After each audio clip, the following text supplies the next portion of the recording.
یہ آج ایک ہی وبا پھیلی ہوئی ہے ہمارے معاشرے کے اندر کہ جس کی کوئی حد و نہایت نہیں ہے.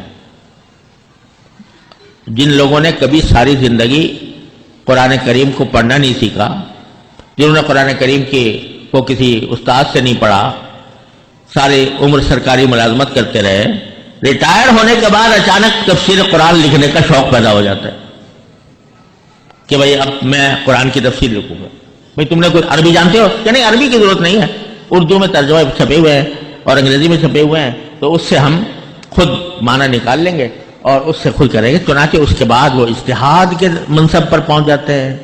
یہ جو مولوی ملا جو پڑھاتا رہا ہے، یہ تو لوگوں کو اس نے مقید کر دیا، محدود کر دیا، اور اب ہم آئے ہیں اس ماڈرن تفسیر کے ساتھ کہ جو آج کے ماڈرن انسان کی ضروریات کو سمجھے اور اس کے مطابق قرآن کی تفسیر کرے.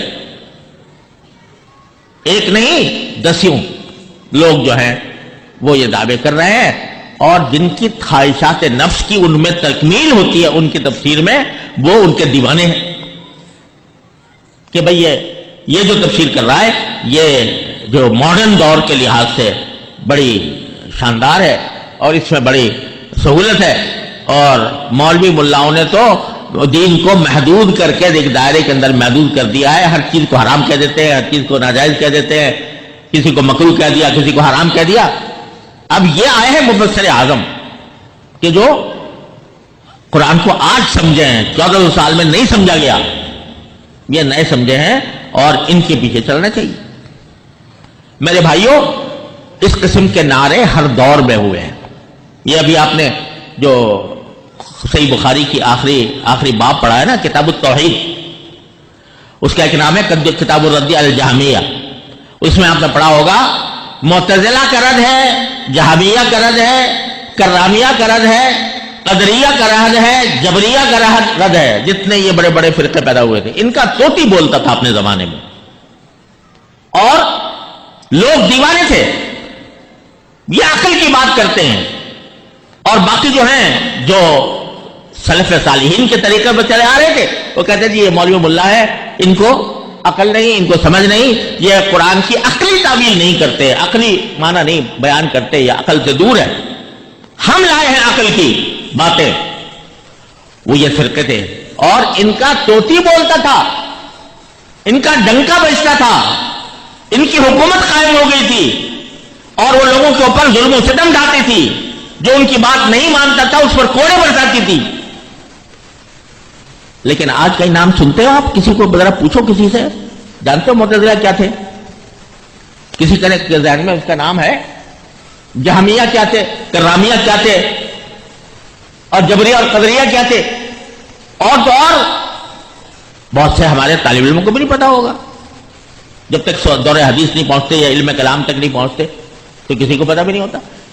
وہ نظریات سارے تاریخ کے اوراق میں دفن ہو گئے. نہ آج کوئی معتزلہ ملتا ہے، نہ جہمیہ ملتا ہے، نہ کرامیہ ملتا ہے، نہ معتزلہ ملتا ہے.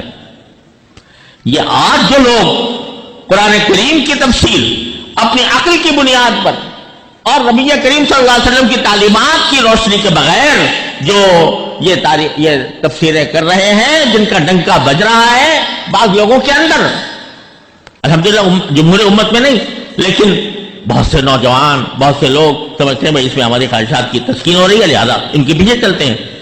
تو اس کے نتیجے میں لوگ ڈنکا بج رہا ہے. جس کو سنتی وہ بڑے مؤثر تحریریں ہیں، بڑی مؤثر تقریریں ہیں، لوگ پیچھے پیچھے جا رہے ہیں. خوب سمجھ لو کہ ایسے بہت سے مفسرین آئے ہیں، ایسے بہت سے نئے متجددین آئے ہیں.